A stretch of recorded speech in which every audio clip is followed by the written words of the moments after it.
Hello everyone, मैं नीलम तिवारी आप सभी का मैग्नेट ब्रेन्स में बहुत बहुत स्वागत करती हूँ। मैग्नेट ब्रेन्स एक ऐसा चैनल है जहाँ पर आपको किंडरगार्टन से लेकर 12th क्लास तक के सारे वीडियोस बिल्कुल फ्री अवेलेबल करवाए जाते हैं। और ऐसा भी नहीं है कि आपको स्टार्टिंग के 2 वीडियोस देखने के बाद में कोई भी सब्सक्रिप्शन चार्ज देना हो। 100% फ्री एजुकेशन मिलती है आपको मैग्नेट ब्रेन्स चैनल पर, चाहे IIT हो, JEE हो, नीट हो, NTSC, ओलंपियाड, आप बैंकिंग SSC कोई भी तैयारी करना चाहते हैं उसके लिए कहीं पे भी आपको कोई भी पैसे देने की ज़रूरत नहीं है, क्योंकि मैग्नेट ब्रेन्स चैनल पे आपको सारी पढ़ाई के साथ साथ आपकी क्लास की जो पढ़ाई होती है वो तो है ही सब कुछ। ये कॉम्पिटिटिव एग्जाम भी आपको बिल्कुल फ्री में बेस्ट टीचर्स के साथ में, बेस्ट क्वालिटी के साथ में बिल्कुल फ्री करवाई जाती है। तो जैसे कि देखिए, कक्षा 11वीं संस्कृत कोर यानी भास्वती हमारी पुस्तक है, जिसका द्वादश पाठ यानी 12वां पाठ जिसका नाम है अथ शिक्षाम प्रवक्ष्यामि यानी अब शिक्षा को कहूँगा, इसका हम क्या करने वाले हैं, अनुवाद का भाग दूसरे अनुवाद के भाग में हम क्या पढ़ेंगे, हम चतुर्थ श्लोक से पढ़ेंगे। प्रथम 3 श्लोक हमने अनुवाद भाग 1 में पूरे कर लिए। अच्छा, आप कहेंगे केवल अनुवाद भाग 1 में 3 ही श्लोक हैं, लेकिन उसमें हमने पाठ का सार और परिचय आपको बता दिया कि जिससे उसको पढ़ने से ये सारे श्लोक आपके लिए सरल हो जाएंगे, ठीक है ना। अच्छा, उन 3 श्लोकों में पढ़ा क्या है, तो उसके लिए हमें देखना पड़ेगा ये शिक्षा की बात हो रही है। अथ शिक्षाम प्रवक्ष्यामि, अब शिक्षा को कहूँगा, तो किस शिक्षा की बात कही गई है उसको हम जान लेते हैं कि यहाँ पे ये जो शिक्षा है वो वेदांग की शिक्षा बात की गई है। यहाँ पे जो सिखाती है उस शिक्षा का बात नहीं कहा जा रहा है, शिक्षयते या शिक्षा वो नहीं कही जा रही है। यहाँ पे कही जा रही है जब सीखने की, किसी चीज़ को जानने की जो इच्छा होती है वो शिक्षा कहला रही है। सीखने की जो इच्छा होती है वो हमारी शिक्षा कहलाएगी, ठीक है। अब शिक्षा होती क्या है, तो वेदांग। अब वेदांग क्या होते हैं, वेदों के अंग। तो वेद क्या है, बोले हमारे संस्कृत के सबसे पहले साहित्य, ठीक है। संस्कृत की सर्वप्रथम रचना वेद कहलाती है। वेदों के अध्ययन के लिए, पठन पाठन के लिए, समझने के लिए हमें सबसे पहले क्या ज़रूरत होगी, वेद जो लिखे गए हैं उनको जानने के लिए हमें किन चीज़ों की ज़रूरत पड़ेगी कि हम उन वेदों को पढ़ पाएँ, उन वेदों को समझ पाएँ। उसके लिए बनाए गए वेदांग यानी वेदों के अंग। 6 अंग बनाए गए। कौन कौन से बनाए गए, शिक्षा, कल्प, व्याकरण, निरुक्त और हमारा छंद और हो जाता है ज्योतिष। इस प्रकार के 6 हमारे क्या हो जाते हैं, वेदों के अंग हो जाते हैं, जिसमें से शिक्षा को नासिका कहा गया है उसकी, ठीक है। शिक्षा वेदस्य तु घ्राणम यानी घ्राण यानी नाक कही गई है किसकी, शिक्षा, वेद की। अच्छा, क्यों, क्योंकि जैसे नासिका से हम श्वास लेते हैं, वेद को एक पुरुष के रूप में विभक्त किया गया है, मतलब बताया गया है कि वेद पुरुष है, तो उसमें से जो शिक्षा है उसका कौन सा अंग है, तो कहेंगे वो नाक है उसकी। यानी नाक से जैसे हम श्वसन करते हैं, सांस लेते हैं, जीवित रहने के लिए सबसे ज़्यादा ज़रूरी है हमारे लिए प्राणवायु, वो कहाँ से जाती है, नासिका से। तो इसी तरह से वेदों को जानने के लिए सबसे पहले जो ज़रूरत है वो है शिक्षा की। इसी तरह से व्याकरण को मुख कहा जाता है। व्याकरण आ जाती है तो मान लीजिए आपको 80% वेद समझ में आने लगे, बाकी सब भी आपको आने ज़रूरी है। कल्प, निरुक्त, छंद और हमारा ज्योतिष, इनका भी ज्ञान होना ज़रूरी है, लेकिन कम से कम पठन हमारा सही हो जाए, पढ़ना तो हम कम से कम सही सीख जाएं, उसके लिए आपको शिक्षा और व्याकरण की ज़्यादा ज़रूरत पड़ती है, ठीक है। अच्छा, अब यहाँ पर जो शिक्षा है उसमें हम क्या सीखेंगे, तो कहेंगे अगर वेदों के मंत्र लिखे हुए हैं तो वो लिखे किस में होंगे, अक्षरों से लिखे होंगे कि नहीं होंगे, अक्षर से लिखे होंगे। अक्षरों का ज्ञान, वर्णों का ज्ञान शिक्षा में दिया गया है। तो प्रथम 3 श्लोकों में हमने जाना कि शंभु मत के अनुसार स्वर 21 माने गए हैं, 25 स्पर्श वर्ण माने गए हैं, जिनका विवेचन हमने लास्ट वीडियो में कर दिया। इसके बाद या आदि हमारे 8 वर्ण माने गए हैं और यम 4 माने गए हैं। अब ये यम क्या होते हैं, स्पर्श क्या होते हैं, ये सब चीज़ें हमने विवेचित आपको कर दी हैं। इसके बाद फिर संख्या में बताई गई कि जब 63 और 64 वर्णों की संख्या मानी गई है, उनमें से 25 स्पर्श हो गए, 21 स्वर हो गए, 8 य आदि हो गए, 4 यम हो गए। फिर कहा गया कि अनुस्वार, विसर्ग, उपदमानीय, जिह्वा मूल्य का, उपदमानीय पहु, ये भी पराश्रित वर्ण होते हैं। और आई ऋकार की बात, तो कहा ऋकार एक हमारा दुस्पृष्ट यानी कठिनता से बोला जाने वाला वर्ण है। जो कि प्लुत ही होता है शंभु मत के अनुसार। तो इस प्रकार से 3 श्लोकों में ये चीज़ें हमने अच्छे से विवेचित कर दी हैं, एक एक चीज़ को समझा दिया आपको, ठीक है। स्पर्श क्या होते हैं, यम क्या होते हैं, ये सब चीज़ें। अब चलते हैं हम अपने चतुर्थ श्लोक से। अब हम क्या पढ़ने वाले हैं कि ये वर्ण तो हो गए कि वर्णों की संख्या 63-64 हैं और वो किन किन भागों में विभाजित हैं वो हमने जान लिया, लेकिन ये वर्ण निकलते कहाँ से हैं। हमारा शरीर है, शरीर में से वर्ण आए कहाँ से। अब वर्ण मिलते हैं, वर्णों के शब्द बनाते हैं और हम आपके सामने देखिए बोल रहे हैं, आप किसी के सामने बोल रहे हैं, आप अपने मन की बात को प्रकट कर रहे हैं। आप जिस भाषा को बोलने वाले हों, कोई भी भाषा आप बोलने वाले हों, हर एक भाषा अक्षर से मिलकर बनती है। वो अक्षर आता कहाँ से है, तो यहाँ पे लिखा हुआ है, हम श्लोक से पढ़ेंगे। आत्मा बुद्धया समेत्यर्थानां मनोयुंक्ते विवक्षया मना कायाग्निमाहन्ति सह प्रेरयति मारुतम। तो क्या लिखा हुआ है, आत्मा बुद्धया समेत्य, आत्मा जो है बुद्धि के द्वारा, किसको लेकर के, अब आगे आ रहे हैं, समेत्य यानी ले करके, समेत्य यानी ले करके, क्या करके, आत्मा बुद्धि के द्वारा, आत्मा जो होती है, मतलब अब इतना देखिए गूढ़ विवेचन कहीं नहीं किया गया होगा जितना कि संस्कृत में किया गया है, कि हमारे अंदर से जो आवाज़ निकलती है, आवाज़ में हम वर्ण बोलते हैं, किसी अक्षर से मिलाकर के शब्द बोलते हैं, सब अपनी अपनी जो अपनी बात को कहने के लिए, भाषा क्या होती है, अपने विचारों को व्यक्त करने के लिए हम जिस प्रकार से शब्दों से वर्णों से शब्दों को बनाते हैं, शब्दों से वाक्यों को बना करके अपने भावों को प्रकट करते हैं, वो भाषा होती है, ठीक है। तो यहाँ पर वो भाषा आती कहाँ से है उसको बताया गया है। एकदम से अचानक से तो नहीं निकल पड़ती, कहीं पे छुपी है क्या, स्टोर है क्या, कहीं पे ताला बंद करके रखी हुई है जो उधर से निकाल दी, लो पकड़ो ये इसको बोलना है तो वहां से स्टोर में से निकाल दिया, नहीं। आत्मा, आत्मा जो हमारी होती है बुद्धया, बुद्धि की द्वारा, बुद्धि शब्द तृतीया विभक्ति लगा है, बुद्धया यानी बुद्धि से या बुद्धि के द्वारा। अब समेत्य को अलग करके पहले हम कहेंगे अर्थान मनो। अब यहाँ पर ध्यान कीजिए, ये जो समेत्य शब्द है इसको हमने 3-4 जगह अध्ययन किया, ध्यान कीजिएगा। इसका जो पाणिनीय शिक्षा जो मूल ग्रंथ है वहाँ पर भी पढ़ा हमने, तो उन ग्रंथों में भी इस चीज़ का 2-3 जगह से अलग अलग हमें शब्द प्राप्त हुआ। हमारी एनसीईआरटी में लिखा है समेत्यार्थानां मनु, लिखा हुआ है। अच्छा, एक जो हमने शिक्षा ग्रंथ ढूंढा उसमें इसी को हमने, जब आपका कोई भी पाठ होता है उसके लिए मूल ग्रंथ हम जरूर देखते हैं, वहीं से ही आपके चीज़ों को ढूंढते हैं। तो यहाँ पर समेत्यार्थान मनो हमें शब्द मिला, अर्थात ये या में आ छुपा, आ की मात्रा लगी हुई थी, लेकिन एनसीईआरटी में नहीं लगी हुई है। अच्छा, एनसीईआरटी में नहीं लगी हुई है तो जिसका फर्क क्या पड़ रहा है, इन दोनों शब्दों का अंतर क्या हो रहा है वो हम आपको बता देते हैं। देखिए, ये अगर हमारे सामने लिखा है समेत्यार्थान मनु, ठीक है, ये हो गया। अगर यहाँ पे बड़े आ की मात्रा नहीं है तो यहाँ पे ऋण संधि का नियम लग जाएगा, तो ये क्या हो जाएगा, समे और ता आधा हो जाएगा, या में से स्वर को अलग कर देंगे तो ये हो जाएगा अर्थान, अलग कर देंगे, और मनो को हम अलग कर देंगे, मनो को कर देंगे मनः, क्योंकि ओ की मात्रा उत्व संधि से आई है, ठीक है। अब ये या को जब हम ई में परिवर्तित कर देंगे तो ये समेति हो जाएगा, समेति, ठीक है, समेति अर्थान, ठीक है। और अगर यहाँ पे हम ये मान लें कि जो हमने ग्रंथ में जब उसको देखा तो वहाँ पे हमें बड़े आ की मात्रा का भी आगमन हमें मिला, तो जिसमें लिखा है समेत्यार्थान मनो, तो इसको मनो को हम कर देते हैं मनः, ठीक है। तो यहाँ पे अब ये दीर्घ संधि से अगर ये इसको तोड़ें तो ये हमारा शब्द बनेगा समेत्य, और अ हमारा अलग निकल आएगा क्योंकि यहाँ पे हमारी क्या हो जाएगी, यण संधि हो जाएगी, तो ये हो जाएगा अर्थान, अर्थान को अलग कर देंगे और मनो को हम कर देंगे मनः, मनः को बाद में ले जाएंगे। अच्छा, अर्थ क्या निकलेगा, समेत्य यानी ले करके, ठीक है। सम इण धातु ई धातु में लगा हुआ है और ल्यप लकार से अर्थ निकल आएगा सम उपसर्ग यानी साथ ले करके, ठीक है, किनको, अर्थों को। तो ये ज़्यादा हमें तर्क संगत लग रहा है समेति अर्थान से ज्यादा।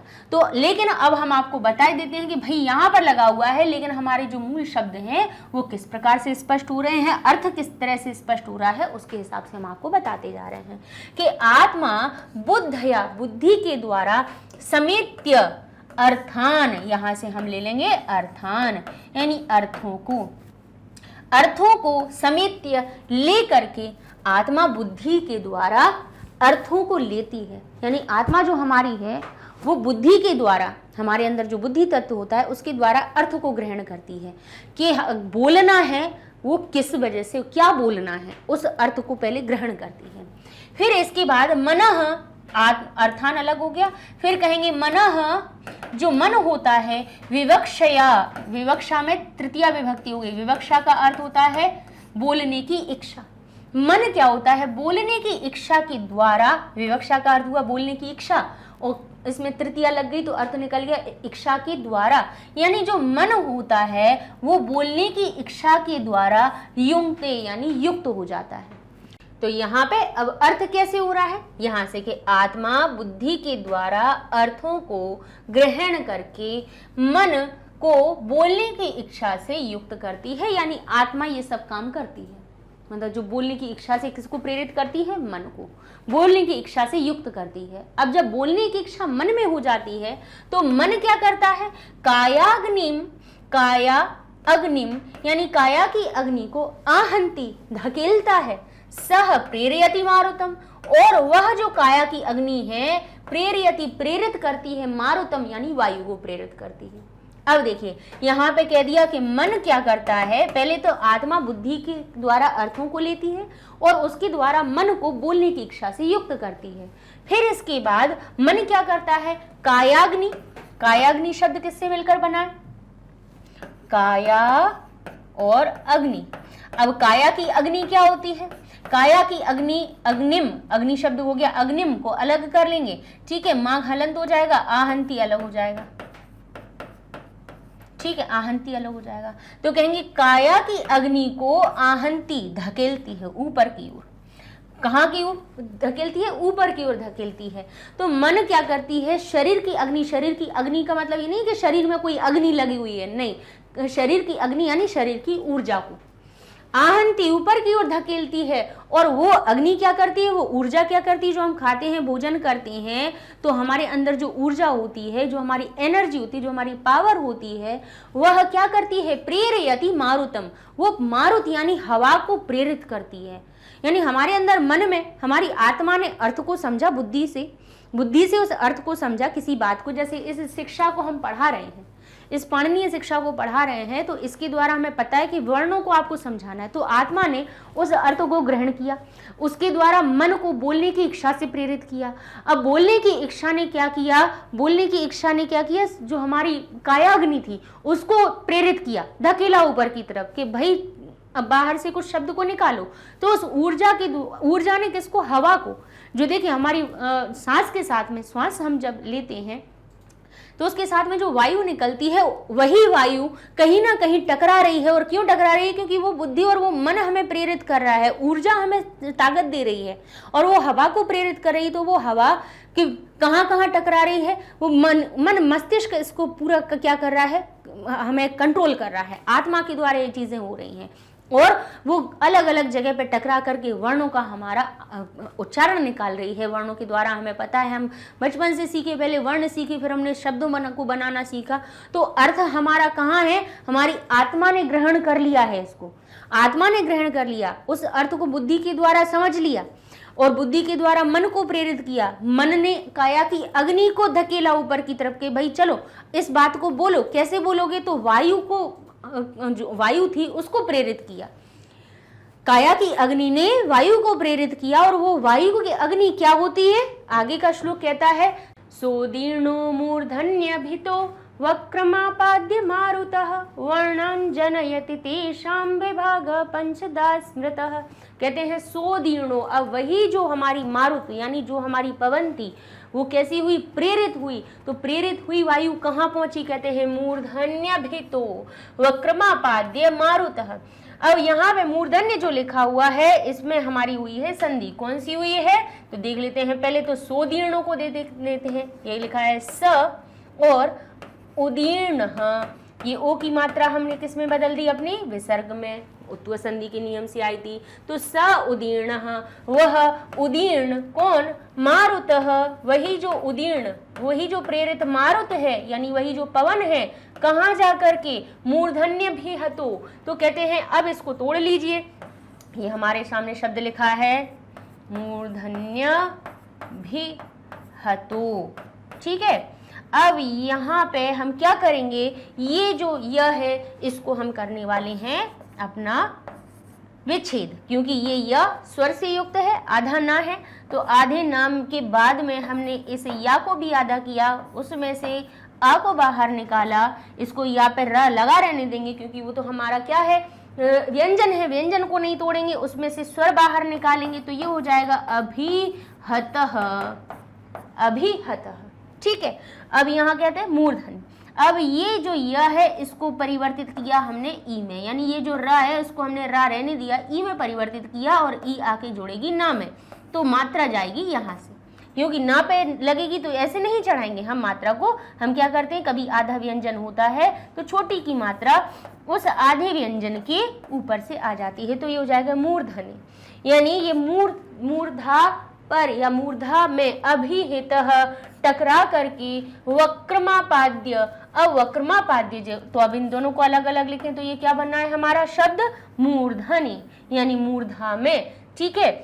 अब मूर्धा में कौन सी मूर्धा की बात हो रही है, यहाँ पर हमारे स्वर तंत्र की बात हो रही है, तो यहाँ पे कहते हैं मूर्धनि अभिहतो, तो अभिहतो को ओ की मात्रा को हमने विसर्ग में बदल के लिख दिया अभिहतः, यानी टकरा करके वक्रम को अलग कर देंगे, तो ये लिख हो जाएगा वक्रम आपाद्य, तो वक्रम को अलग किया तो आपाद्य यानी पहुंच करके क्या कहते हैं मारुतः, वही मारुत क्या करती है, स उदीर्ण मारुत, वह जो उदीर्ण हुई मारुत है, मूर्धनि अभिहता, मूर्धन में यानी स्वर तंत्र में टकरा करके वक्रम आपाद्य, वक्रम यानी मुख में आपाद्य पहुंच करके वर्णांजनयते तेषां विभागा पंचधा स्मृतः, कहते अब इसको ऊपर वाली पंक्ति समझ में आ गई, तो कहा वर्णान, यहाँ पे यह जो है उसको हमने नाम में परिवर्तित किया, तो ये हो गया हमारा वर्णान,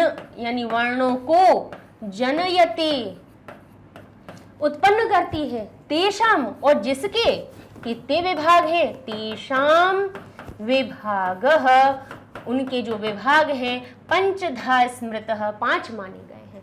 कितने माने गए हैं, 5 माने गए हैं। कहते हैं वह मारुत, वह जो उदीर्ण हुई, वह जो प्रेरित हुई, जो ऊपर की ओर प्रेरित हुई जो मारुत है वो मूर्धनि। अब मूर्धा देखिए 2 चीजों को कहते हैं, सिर के भाग को भी कहते हैं, मूर्धा हमारे मुख में भी होती है, जो आपका अब देखिए हमारा जैसे ये मुख होता है ना, ये जैसे ये दांत हो गए, दांत के बाद ये हमारा एक कैसा होता है, में उठा हुआ सा हिस्सा प्रतीत होता है और एक गहरा होता है, गहरे हिस्से को हम कहते हैं तालु, और ये जो उठा हुआ हिस्सा होता है वो कहलाता है हमारा मूर्धा। तो यहाँ पे एक ये भी मूर्धा होता है और इसी के सीधे जो ऊपर जो सिर होता है वो भी मूर्धा कहलाता है। तो यहाँ पे स्वर की, अभी पहले स्वर तंत्र में हमारे मस्तिष्क में पहुंच के स्वर तंत्र में टकरा करके फिर मुख में पहुंचती है और फिर उससे क्या होते हैं वर्णान, वर्णों का क्या होता है, वर्णों को जनयति, वर्णों को उत्पन्न करती है, वही मारुत वर्णों को उत्पन्न करती है। तेषाम विभागः पंचधा स्मृत, और उसके 5 विभाग माने गए हैं, यानी जो वो वर्ण है वो 5 प्रकार के विभागों से होकर आते हैं। तो चलिए अब हम देखेंगे कि वो 5 विभाग कौन कौन से हैं। तो लिखा है स्वरतः कालतः स्थान, स्वरतः कालतः स्थानात् प्रयत्नाद् नु प्रदानतः इति वर्णविदः प्राहुर्निपुणं निपुणं तन्निबोधत। अब देखिए यहाँ से आ रहा है स्वरतः कालतः स्थानात् प्रयत्नाद् अनु, अब दा को हमने अलग कर दिया तो यहाँ से अ निकल आया, अ निकल आया तो ये हो गया अनुप्रदानतः, अनुप्रदानतः। अब वो विभाग कौन कौन से होते हैं भाई, आपने देखा होगा कि एक फाइल चली, फाइल जली तो फाइल में भी यहाँ पर भी चेक होगी, फिर दूसरे के पास पहुँचेगी, तीसरे के पास पहुँचेगी, फिर लास्ट में सील ठप्पा लगा के आगे निकल जाती है। अब वो 5 विभाग कौन कौन से हैं, यानी जो वर्ण निकले, वर्णों के विभाग कौन कौन से हैं, कहाँ कहाँ से होता है, कहाँ कहाँ से उत्पत्ति होती है, कहाँ कहाँ से वर्णों का जनन होता है, ये बात। तो उन्होंने कहा स्वरतः, स्वर से, स्वर जो ध्वनि निकलती है ना हमारी, स्वर से निकलते हैं, कालतः समय से निकलते हैं, समय किसको बोलने में क्या समय निकलता है उससे, स्थान से निकलते हैं, मुख में अंदर हमारे मुख कंठ से लेकर के हमारी मुख तक आते आते 8 स्थान बताए गए हैं, उच्चारण स्थान बताए गए हैं, जिसको हम आगे पढ़ेंगे। स्थान से वो वर्ण निकलते हैं, स्वर से निकलते हैं, काल से निकलते हैं, स्थान से निकलते हैं, प्रयत्नात्, प्रयत्नात्, दा को पहले हम ना करेंगे यहाँ जश्न संधि से, दा को पहले सबसे पहले आ बाहर निकाल देंगे, तो ये हो जाएगा अदु, अनु प्रदानतः अलग हो जाएगा, ठीक है। और ये हो जाएगा प्रयत्नाद, प्रयत्नात् हो जाएगा ये, और दा को ता में बदल देंगे क्योंकि ये जश्न संधि का परिवर्तन हुआ था, तो ये हो जाएगा प्रयत्नात् अनुप्रदानतः। सभी में से का अर्थ निकल रहा है, कहीं पे आत लगा के पंचमी के हिसाब से लगा दिया, स्थानात् और प्रयत्नात् इन दोनों में पंचमी लगा दी गई, बाकी इन शब्दों में पंचमी के स्थान पे तसिल प्रत्यय लगा दिया गया। सब में अर्थ से का ही निकल रहा है, यानी स्वर से, काल से, स्थान से, प्रयत्न से और अनुप्रदानतः यानी अनुप्रदान से। अब इनसे क्या हो रहा है, ये क्या क्या है, बोले ये तो स्वर तो समझ में आया, ठीक है। स्वर कैसा होना चाहिए, आवाज उसकी कैसी होनी चाहिए, भाई इस वर्ण को देख करके आपके मन में इस आकृति को देख के क्या ध्वनि निकल रही है, आप इसको बोलेंगे क, आपका स्वर कैसा निकला क, ठीक है। अब इसी को हमने एक मात्रा लगा दी तो आपने इसको क्या कहा, का। क्यों, आपने देखा कि इसके अंदर स्वर दूसरा बड़ा हो गया, दीर्घ हो गया, का। और अगर यहाँ पे हमने ये प्लुत का चिन्ह लगा दिया तो आप कहेंगे का, ठीक है। तो यहाँ पे देखा आपने कि समय का स्वर हुआ पहले, तो कि इसको बोलना कैसे है, स्वर की बात हुई, काल की बात हुई, स्थान कहाँ से निकल रही है इसकी ध्वनि, कंठ से निकल रही है, तो इसका स्थान हमने, अच्छा। अब इसके बाद में कहा प्रयत्न, प्रयत्न के लिए हमारी वायु कहाँ पे टकराए, वायु कहाँ टकराए, बोले कंठ से टकराए। वायु का जो टकराव हुआ ये तो मन बुद्धि प्रेरणा दे रही है कि का को बोलने के लिए कहाँ पे हमें जोर लगाना है ना, ये प्रयत्न होते हैं, ये बाह्य प्रयत्न होते हैं। और अनुप्रदान, अनुप्रदान हमारे आंतरिक प्रयत्न होते हैं, यानी जो हृदय और बुद्धि प्रेरित कर रही है वो आंतरिक प्रयत्न हो गए, यानी आंतरिक प्रयत्न होते हैं, बाह्य प्रयत्न होते हैं। स्थान पे टकराती है, काल के हिसाब से, स्वर के हिसाब से हमारे वर्ण निकलते हैं, 5 विभागों से होकर के वर्ण हमारा निकलता है। इति वर्णविदः प्राहु, ऐसा वर्णविद बताते हैं, वर्ण को जानने वाले ऐसा प्राहु यानी कहते हैं। निपुणम तन्निबोधत, और यहाँ पे प्राहु, ये जो रा है इसको हम विसर्ग में बदल देंगे तो हो जाएगा प्राहु, ठीक है।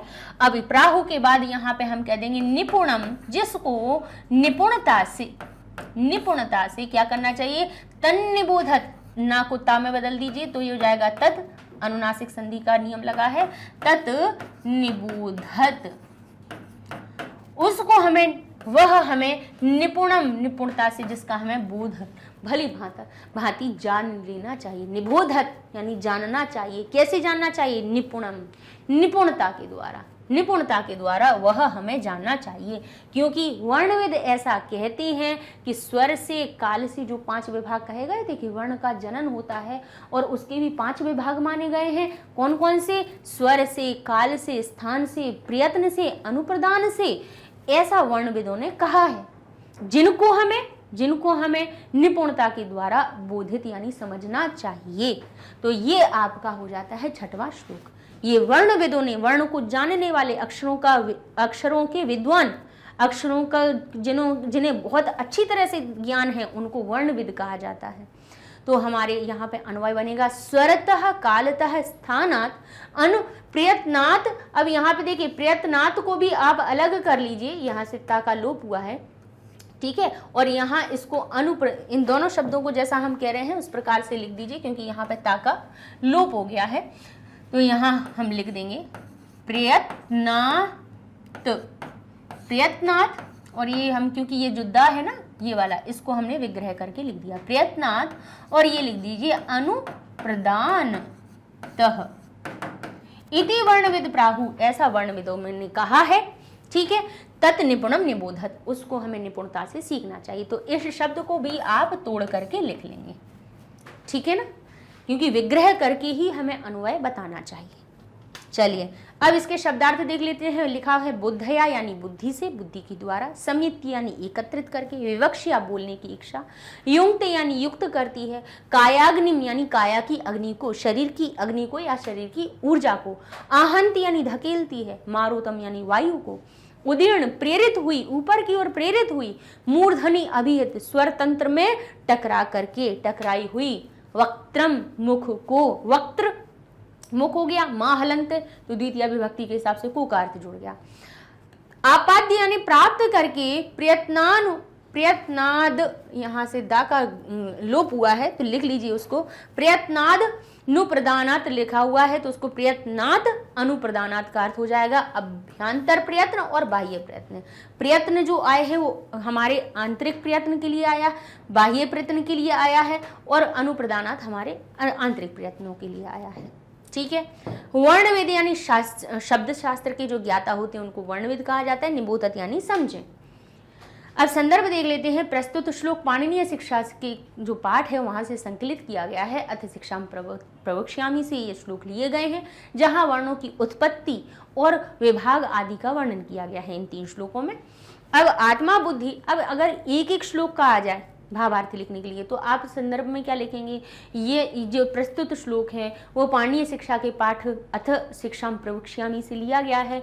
अब सबसे पहले कि वर्ण की उत्पत्ति कैसे होती है आत्मा के द्वारा, उसको समझाया गया है। दूसरे में आप कहेंगे वर्णों के उत्पत्ति में जो हमारी कायाग्नि है या जो वायु है उसकी क्या प्रेरणा होती है उसके बारे में बताया गया है। दूसरे में, तीसरे के लिए आप लिख सकते हैं कि उसमें अलग अलग विभागों को बताया गया है, वर्णों के कौन से विभाग हैं उनका विवेचन किया गया है। तो इस तरह से तीनों का संदर्भ भी आप अलग अलग करके लिख सकते हैं।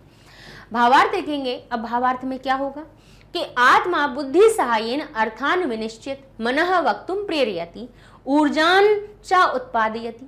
ठीक है। अब यहाँ पे हम ये हमारा पहले श्लोक का हो जाएगा कि जो आत्मा है बुद्धि की सहायता के द्वारा अर्थान विनिश्चित अर्थों को निश्चित करके मनः वक्तुम प्रेरयति मन को बोलने के लिए प्रेरित करती है, ऊर्जांचा उत्पाद्यति और ऊर्जा को उत्पन्न करती है, यया जिसके द्वारा प्रेरितो वायु जो प्रेरित वायु है वो स्वरतंत्रे आघातित होती है। जो प्रेरित वायु होती है स्वरतंत्र को आघात करती, उस आघातितो भूत्वः आघात करती हुई मुखाम आपनोति मुख में प्राप्त होती है, वर्णांचा उत्पादयति और वर्णों का उत्पन्न करती है। वर्णानाम वर्णों के पंचधा भेदाश्च कथिता और वर्णों के 5 भेद कहे गए हैं।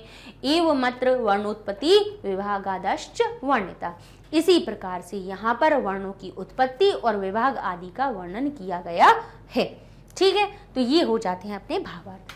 अब चलते हैं हम संधि विच्छेद पर। लिखा है मनोयुंक्ते, ओ की मात्रा है उत्व संधि से आई है तो इसको हम कह देंगे मनः और युंक्ते। सोदीर्णो जो शब्द है वो किससे मिलकर बना है, स को अलग करेंगे, अ और उ की मेल से ओ की मात्रा का उत्पत्ति हुई है तो स उदीर्ण हो जाएगा। अंतिम जो ओ की मात्रा है उसको हम विसर्ग में परिवर्तित कर देंगे तो ये हो जाएगा स उदीर्ण। अब आगे लिखा है मूर्धन्य भी है तो यहाँ पे हम मूर्धनि या को ई की मात्रा में बदल के ना पे मात्रा लगा देंगे छोटी ई की, और ये रा को जैसा तैसा लिखा रहने देंगे तो मूर्धनि हो जाएगा। फिर इसमें से जो स्वर निकला था वो अभिहतों में जुड़ जाएगा। इस प्रकार से यण संधि से इसको हम तोड़ देंगे। वर्णान जनयति तो यह जो है उसको ना में परिवर्तित कर देंगे तो यह हो जाएगा वर्णान और जनयति हो जाएगा।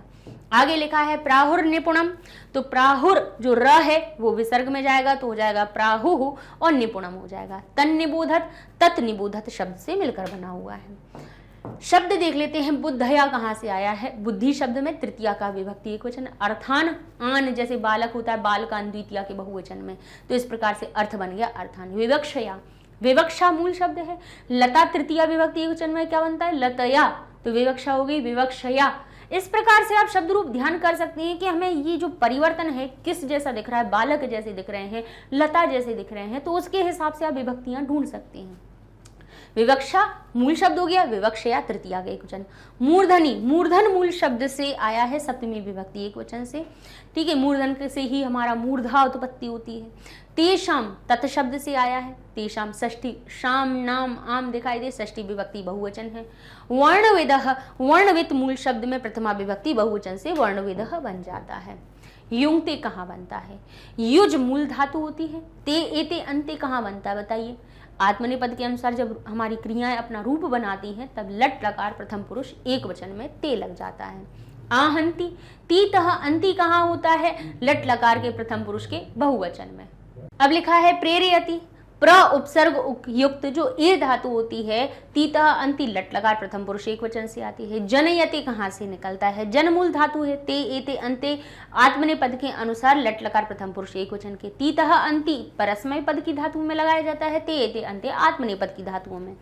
प्राहु कहाँ से बनता है, प्र जब ब्रू धातु में बनता है, ब्रू धातु में, ब्रू धातु आह में परिवर्तित हो जाती है, तो ब्रू में जब प्र आह में होता है तो प्राह बन जाता है, ठीक है, तो ब्रू धातु है मूल, तो ब्रू का अर्थ होता है कहना, ठीक है, उसी का रूप परिवर्तित होकर आह भी बनता है, और फिर उसमें हमारा जब प्र उपसर्ग जुड़ता है तो प्राह बन जाता है। प्राहु कब बनता है, लट लकार प्रथम पुरुष के बहुवचन में।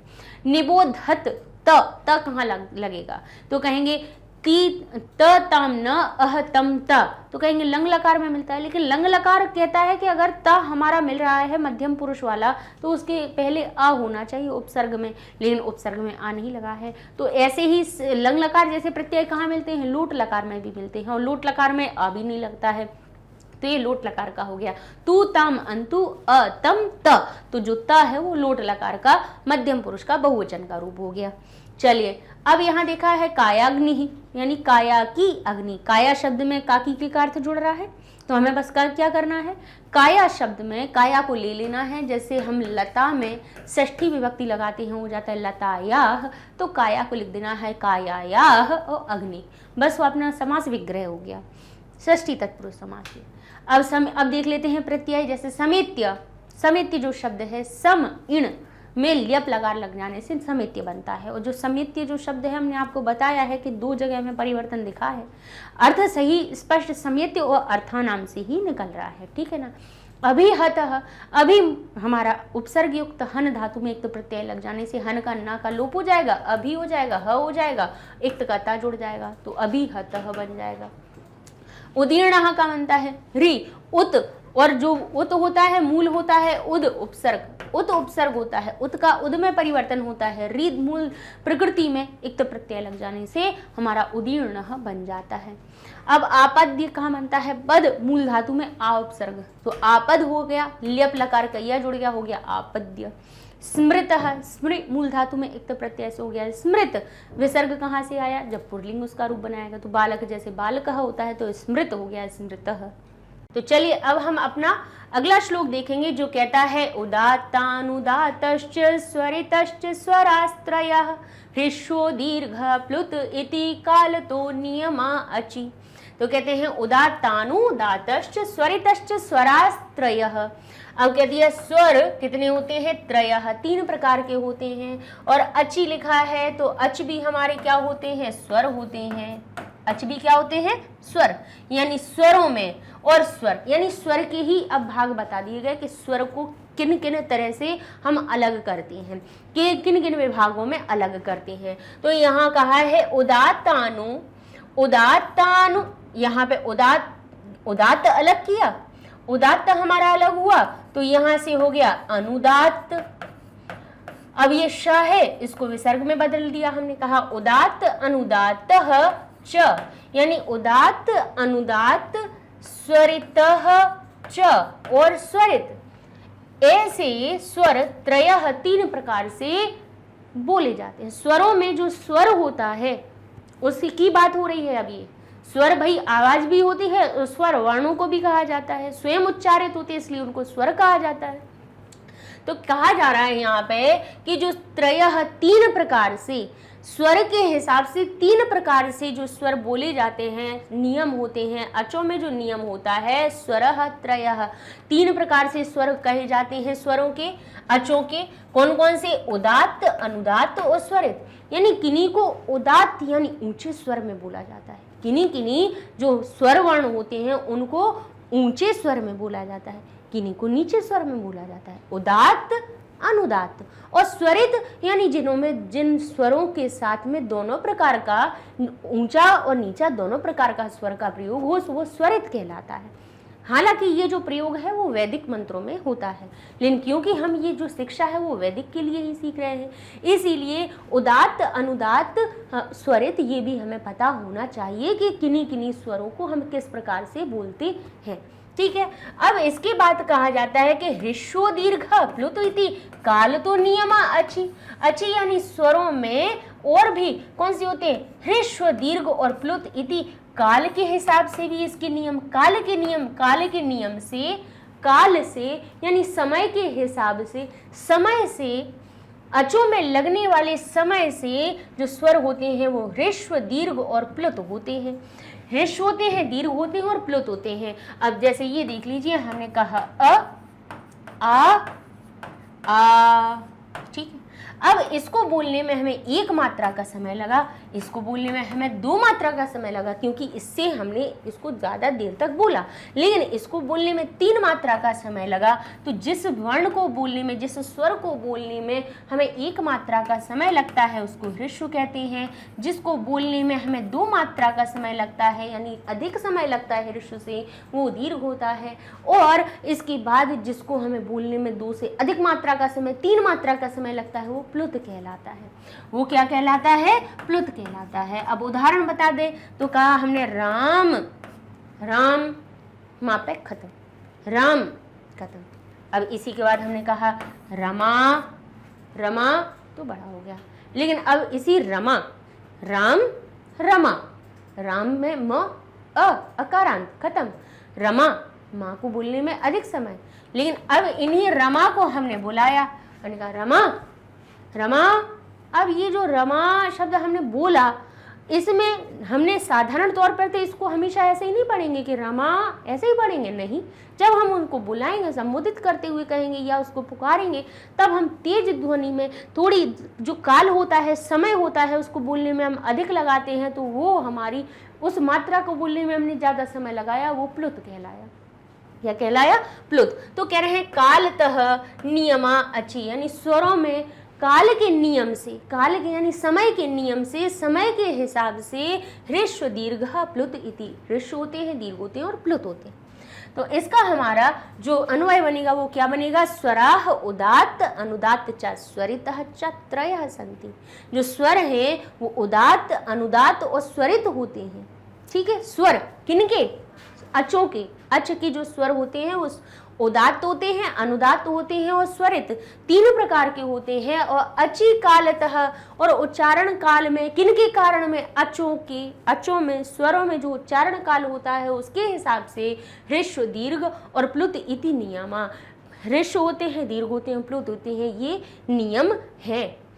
अब सरल अर्थ में हम देखेंगे कि उदात्त, अनुदात्त और स्वरित के 3 भेद से स्वर 3 प्रकार के होते हैं। अगर स्वरों का भेद देखें यानी आवाज की जो हमारी जो आवाज निकलती है उसको स्वर कहा जाता है, उसके हिसाब से देखें तो स्वर 3 प्रकार के होते हैं। उदात्त ऊंचे स्वर वाले, अनुदात्त नीचे स्वर वाले, स्वरितः जिनमें दोनों का ही समावेश हो। उच्चारण काल यानी उच्चारण में लगे समय के अनुसार स्वरों के 3 भेद हो जाते हैं, ह्रस्व, दीर्घ और प्लुत।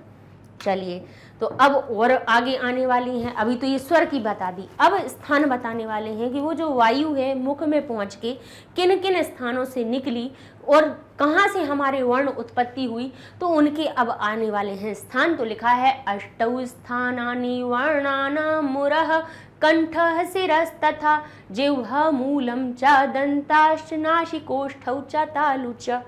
यानी अष्टौ स्थानानि, 8 स्थान।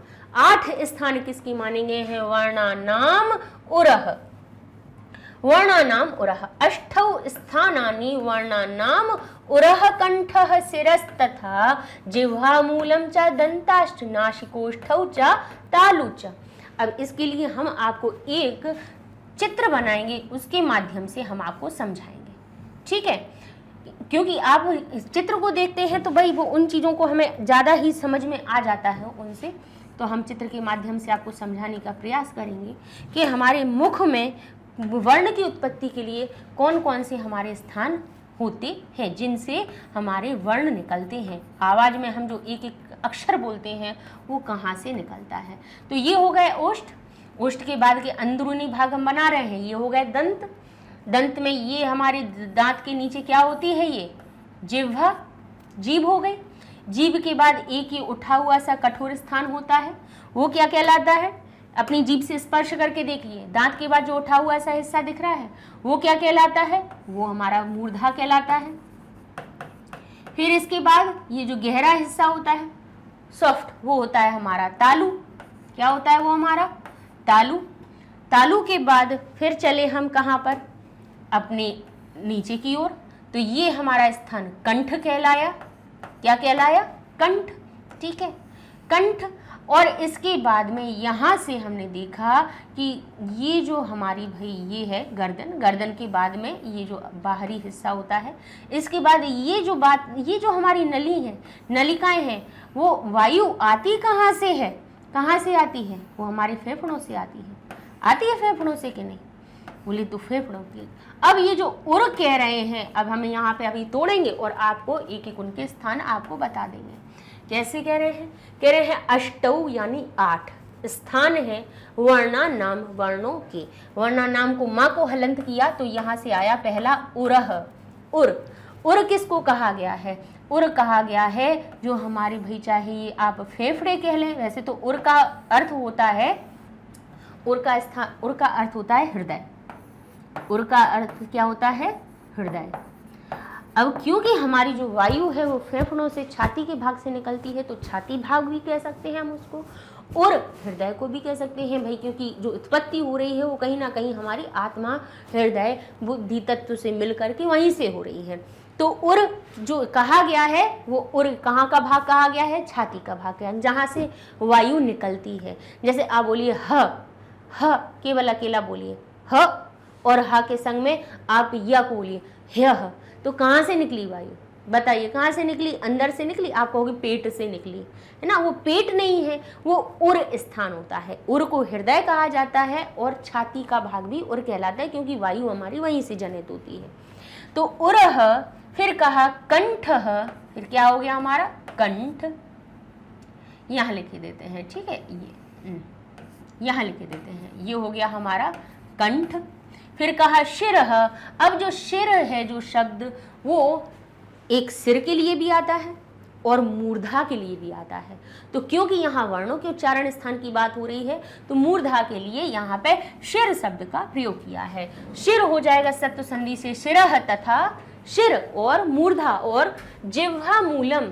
अब इस जीव का मूल भाग, जीभ का जो मूल भाग होता है, आगे का भाग होता है, वो हमारा क्या कहलाता है, जिह्वा मूल, जिह्वा मूल हो गया। फिर कहा उन्होंने दंत, अब ये जो दांत हो गए दंत कहलाए, कह रहे हैं दंत भी क्या होते हैं भाई, बोलने में सहायक 8 स्थानों में से एक दंत स्थान भी होता है जहां से वर्ण निकलते हैं। फिर कहा नासिका, नासिका भी हमारी भाई वर्णों की उत्पत्ति के लिए सहायक होती है।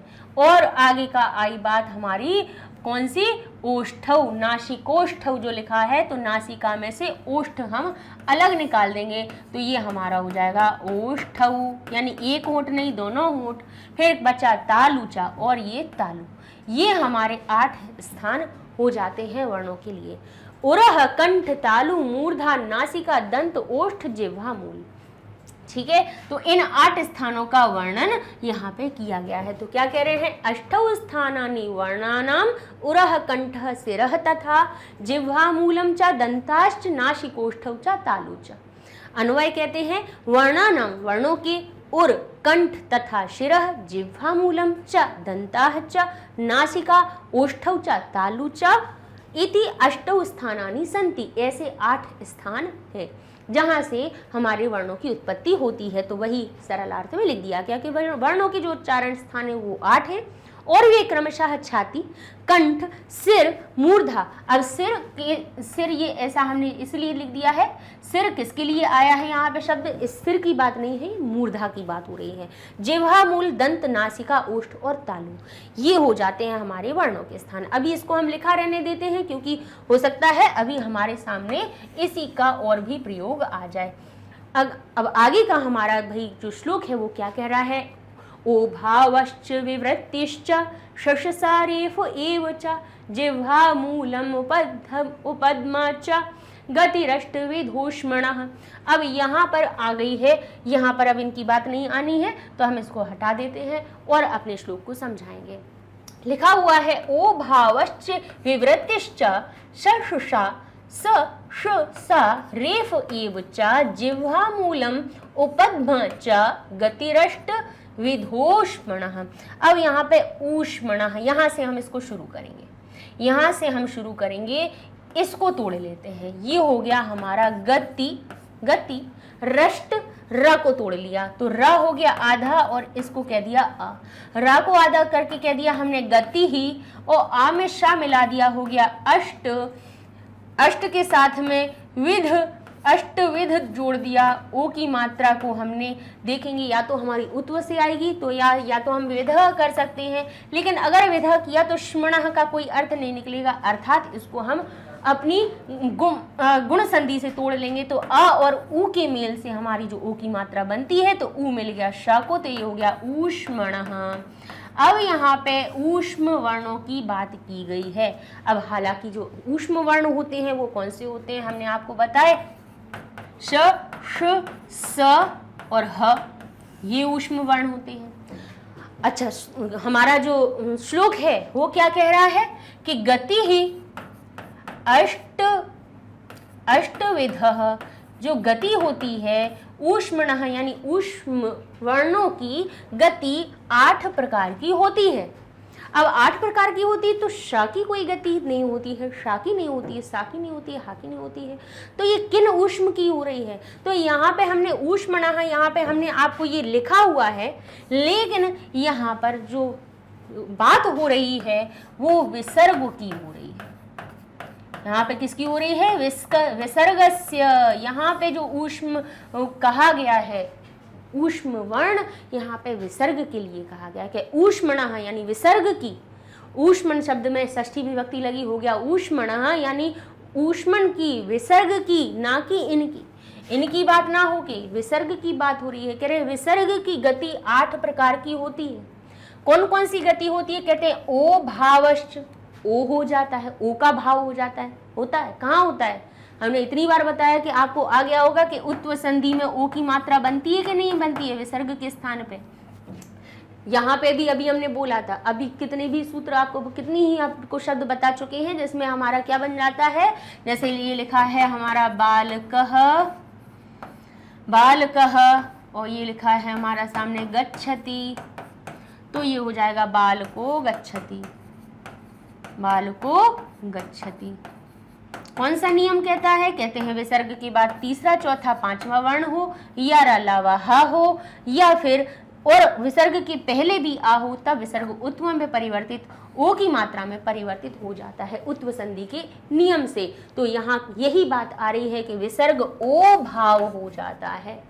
ओ भावः च, शा को चा बनाया, यहाँ पे भी देखिए शा हुआ परिवर्तित कि नहीं हुआ, तो कहा विवृत्तिश्च, विवृत्ति भी हो जाती है, यानी कहीं कहीं पे लोप भी होता है, तो लोप भी हमने समझाया है आपको, शा के स्थान पे चा हो गया। तो विसर्ग की गति 8 प्रकार की हो रही है। कौन कौन सी हो रही है, कह रहे हैं एक उत्व हो रहा है, क्या हो रहा है, कह रहे हैं यहाँ पे इनकी बात ना होके यहाँ पे हम कह देंगे विसर्ग की गति, इसके स्थान पे आप इतना परिवर्तन कर लीजिए, इसको लिखिए ऊष्म वर्ण। ऊष्म वर्ण अर्थात ऊष्म एक ही वर्ण की बात हो रही, अर्थात विसर्ग की गति 8 प्रकार की होती है। ओ भाव यानी ओ का भाव हो जाता है, ओ बन जाता है कहीं कहीं पे, विवृत्ति लोप हो जाता है, कहीं कहीं पे श बनता है, चा के आगमन पर विसर्ग शा में बदलता है, फिर श भी हो जाता है। आगे अगर विसर्ग के बाद अगर टा या ठा हो तो विसर्ग शा में बदल जाता है, बोले हाँ बदल जाता है, तो शा बन जाता है श बन जाता है, श बन जाता है और हमारा सा बन जाता है। जब ता होता है विसर्ग के बाद तो विसर्ग सा में परिवर्तित हो जाता है। तो श रेफ रत्व संधि का भी नियम लग के र बन जाता है, तो ओ बन जाता है, लोप हो जाता है, 3 प्रकार से श में परिवर्तित हो जाता है, रेफ हो जाता है और जिह्वा मूलम उपधमा चा गतिरष्ट इधूष्मणा। और क्या क्या हो जाता है, कहते हैं ओ हो जाता है, लोप हो जाता है, 3 प्रकार का श हो जाता है, रेफ हो जाता है यानी र बन जाता है, अर्थात 6 ये हो गए। फिर कहा जिह्वा मूलम उपधमा चा। जिह्वा मूल ये कौन सा होता है, बोले विसर्ग के बाद अगर क हो ख हो तो जो विसर्ग है वो आधा बोला जाता है। जैसे यहां लिखा हुआ है बालकः करोति, बालक करता है, तो इसको हम पूरा विसर्ग ना बोल के हम कहते हैं बालकः करोति। क्या कहेंगे, बालकः करोति। अब यहां पे हमने कह दिया बालकः फलम खादति, तो हम कहेंगे बालकः फलम खादति। तो ये जो विसर्ग है उसको आधा बोल दिया जाता है। लेकिन जब विसर्ग पा और फा के पहले आता है तब उसको हम क्या कहते हैं, उपधमानीय कहते हैं, उपधमा कहते हैं। ठीक है, क्योंकि ओष्ठ से ध्वनि निकलती है पा फा की, और जिह्वा मूल क्योंकि का और खा की ध्वनि जिह्वा मूल होती है तो विसर्ग वो हमारा जिह्वा मूल्य हो जाता है। अर्थात उसका जो मूल स्वर है, जैसे कैसे बोला जाता है विसर्ग को अह, तो वो पूरा मूल स्वर ना हो कि उसको आधा ही बोला जाता है। तो विसर्ग जिह्वा मूल्य भी हो जाता है और पदमानीय भी हो जाता है। तो ये 8 प्रकार की गति बताई गई है यहाँ पर, किसकी, विसर्ग की। तो हमारा जो श्लोक है अन्वय में बनेगा। हमने ये लिखा क्यों, क्योंकि ज्यादातर होता क्या है, इसकी गति बता दी जाती है। कहीं पे जहां पे भी भावार्थ होता है तो वहां पे अर्थ कैसे कहते हैं कि ऊष्म वर्णों अर्थात श श श ह की गति 8 प्रकार की होती है। लेकिन जबकि यहाँ पे ये जो ऊष्म है वो ऊष्म वर्ण इनकी बात ना करके हमारे ऊष्म वर्ण किसकी, विसर्ग की बात कही गई है। किसकी बात कही गई है, विसर्ग की बात कही गई है। तो अन्वय हमारा जो बनेगा वो क्या कहेगा, वो कहेगा ऊष्मणः यानी ऊष्म की गति ही अष्टविधा भवति, 8 प्रकार की होती है। ओ भावः विवृत्ति च शश रेफ एव च जिह्वा मूलम उपधमा च इति। ये आपकी 9 प्रकार की ये हमारी क्या हो गई है, 8 प्रकार की गति हो गई है। ये 9वें श्लोक में बता दिया गया है। चलिए अब चलते हैं, हम इसके आपको क्या शब्दार्थ बताए देते हैं। कालतः यानी उच्चारण में लगने वाले काल यानी समय के अनुसार, अचि यानी स्वरों में, उरह यानी छाती, और शिरह सिर या मूर्धा के लिए आता है। शिरह लिखा हुआ हो तो हमेशा हर जगह मूर्धा मत समझिएगा, हर जगह सिर नहीं समझना है। एक सिर जो होता है वो सिर और मूर्धा दोनों के लिए ही प्रयुक्त होता है। यहाँ लेकिन कहाँ पे मूर्धा की बात हो रही है। जिह्वा मूलम जीव का मूल भाग, ऊष्मणः यानी ऊष्म वर्ण की, ये अब ऊष्मणः को हम वर्णों ना के वर्ण कहेंगे क्योंकि ये एक ही बात हो रही है, ऊष्म वर्ण की। विवृत्ति यानी लोप होना। अब चलते हैं हम इसके संदर्भ में देख लेंगे। प्रस्तुत श्लोक पाणिनीय शिक्षा से उद्धृत है। स्वरों के भेद और वर्णों के उच्चारण स्थान का यहाँ पे वर्णन किया गया है। तो संस्कृत में भावार्थ कहेंगे, स्वराणाम कालानुस्वराणाम गणनायाम एकमात्रिक स्वराः ह्रस्व। स्वरों की काल के अनुसार गणना में एकमात्रिक स्वर ह्रस्व कहलाते हैं, द्विमात्रिक स्वराः दीर्घ, त्रिमात्रिक स्वराः प्लुता उच्यन्ते। त्रिमात्रिक स्वरों को हम क्या कहते हैं, प्लुत कहते हैं। वर्णानाम उच्चारण स्थान, वर्णानाम अष्टोच्चारण स्थानानि अपि वर्णितानि। यहाँ पे वर्णों के 8 उच्चारण स्थान की भी क्या बताई गई है, स्थान बताए गए हैं। वर्णों के 8 उच्चारण स्थान बताए गए हैं। ऊष्म वर्णानाम अष्टधा गतिश्चा व्याख्यायिता, और ऊष्म वर्णों की, ऊष्म वर्ण की यहाँ पे 8 प्रकार की गति बताई गई है। ठीक है, तो ऊष्म वर्ण यहाँ पे अर्थात में इसको आप ठीक कर लेंगे, और यहाँ पर ये 3 ऊष्म वर्ण, 4 ऊष्म वर्णों की जगह पे विसर्ग की बात कही गई है। हालांकि हम जब अपनी पाणिनीय व्याकरण पढ़ते हैं उसमें ऊष्म वर्ण यही 4 कहलाते हैं, लेकिन यहाँ पे ऊष्म वर्ण किसकी बात हो रही है, विसर्ग की बात हो रही है। ठीक है, चलिए अब देख लेते हैं संधि विच्छेद। लिखा है उदात्तान उदातश्च, तो उदात्त अलग किया, बड़े आ की मात्रा को हमने तोड़ा, तो 2 आ में टूटा, तो 1 आ इसको दे दिया, 1 आ इसको दे दिया, तो ये हो गया उदात्त पूरा, ये भी हो गया अनुदात्त, और जो अंतिम शा था उसको विसर्ग में बदल दिया। ये देखिए हो रही है विसर्ग की गति के नहीं। स्वरितश्च, इसमें भी स्वरितः और च हो जाएगा। स्वरास्त्रयः, तो स्वराह और त्रयः शब्द बन जाएगा। प्लुत इति, यहाँ पे विवृत्ति लोप हो गया था, तो उसको जब हमने विसर्ग किया तो प्लुतः इति लिख दिया। इसके बाद सिरस तथा, तो देखिए सा में परिवर्तित हुआ, तो सिरह तथा अलग की कर दिया। नासिकौष्ठौ, तो नासिका को अलग किया और ओष्ठौ हमारा अलग हो गया, ठीक है, क्योंकि यहाँ पे औ की मात्रा लगी हुई है। और अगर कभी कभी ऐसा होता है नासिकोष्ठो भी लिखा हुआ हो, तब भी आप अकेला नासिक और ओष्ठ नहीं निकालेंगे, नासिक को नासिका निकालेंगे और ओष्ठ को अलग रखेंगे, ठीक है। ओ भावश्च, वही श और चा की वृत्ति आ गई यहाँ पे, वही यहाँ पे गति आ गई, ये श हमारा विसर्ग से आ गया, ठीक है। रेफ एव, अब यहाँ पे कुछ परिवर्तन नहीं दिख रहा, अर्थात रेफ का यहाँ पे विसर्ग लुप्त हुआ है, तो हम जब विग्रह करेंगे, विच्छेद करेंगे, तो लिख देंगे रेफः एव। गतिरष्टवितो, तो रा को तोड़ लीजिए, रा में से आ निकल आया, आधे रा को विसर्ग में बदला, ये हो गया अष्टविध। अब ओ की मात्रा को, विध को भी फिर से ओ की मात्रा को तोड़ा, तो आ और ऊ में टूट गया, आ और ऊ से ये हमारा हो गया ऊष्मणः, तो यह गया गति ही अष्टविधः ऊष्मणः, ठीक है। चलिए अब पद देख लेते हैं। लिखा हुआ है स्थानानि, तो जैसे फलम फले फलानी होता है, तो स्थान हमारा प्रथमा के बहुवचन में बनेगा स्थानानि। द्वितीया के भी बहुवचन में बनता है, लेकिन अब जब को का अर्थ होता है तब हम द्वितीया कहते हैं, लेकिन जी यहाँ पे बात प्रथमा की केवल स्थान बताए जा रहे थे, संज्ञा है, नाम बताए जा रहे थे, परिचय करवाया जा रहा था, तब प्रथमा विभक्ति होती है। ओष्ठौ, यहाँ पे भी ओष्ठ का नाम बताया जा रहा था कि वर्ण उच्चारण ओष्ठ है, दोनों ओठ, तो होठ भी हमारे प्रथमा विभक्ति द्विवचन में बने हैं, जैसे बालक बालकौ बनता है वैसे ओष्ठ ओष्ठौ बने हैं। वर्ण नाम, नाम नाम कहाँ आता है, षष्ठी के बहुवचन में।